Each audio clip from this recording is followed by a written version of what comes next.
जैसे लोकसभा इलेक्शन हुआ था और दौसा में प्रधानमंत्री की, मुख्यमंत्री की, होम मिनिस्टर की और बड़े-बड़े नेताओं की रैलियां हो रही थी, वैसे ही अंता का इलेक्शन भी उसी प्रकार मोड़ ले चुका है और एक ये बहुत ही बड़ा इलेक्शन बन चुका है। नरेश मीणा जहां खड़े होते हैं, वो इलेक्शन बड़ा ना बने ऐसा हो ही नहीं सकता।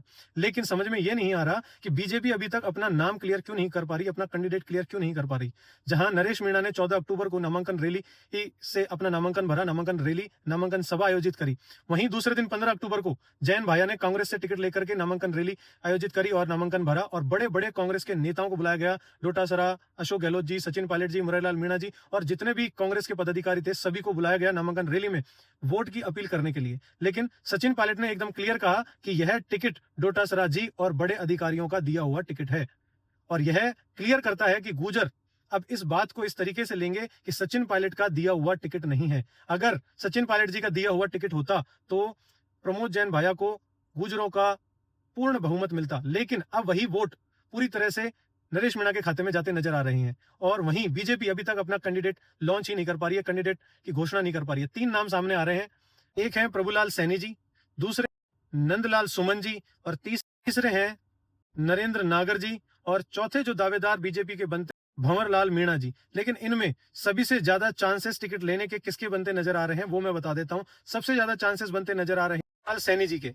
क्यों? क्योंकि सैनी समाज के सबसे ज्यादा वोट अंता मांगरोल में बनते हैं। इसी वजह से चांसेस हैं कि प्रभुलाल सैनी को टिकट दिया जाए। लेकिन समस्या कहां आ रही है? समस्या बन रही है राठौड़ साहब में, भजनलाल साहब में और वसुंधरा मैडम में। इन तीनों में आपस में ही एक युद्ध चला हुआ है कि मैं मेरे कैंडिडेट को टिकट दूं। लेकिन किसके टिकट देने के चांसेस ज्यादा बनते हैं? वसुंधरा राजे के। क्यों? क्योंकि क्षेत्र वसुंधरा राजे का बनता है और वहां पर टिकट की दावेदारी भी वसुंधरा राजे जी रखती हैं। और अगर वसुंधरा राजे जी ने टिकट दिया तो पूरे पूरे चांसेस बनते हैं कि वहां जीतने के चांसेस बीजेपी के बन सकते हैं।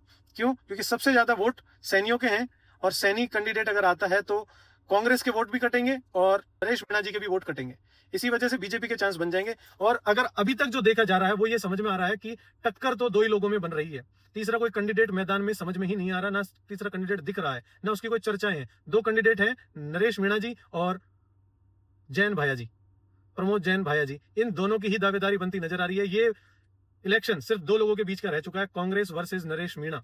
कांग्रेस वर्सेस नरेश मीणा का ये इलेक्शन हो चुका है और अंता में चांसेस नरेश मीणा जी के बन रहे हैं, ऐसा वहां की जनता कह रही है। वहीं बीजेपी कार्यालयों में क्या हो रहा है वो इस वीडियो में देखिए।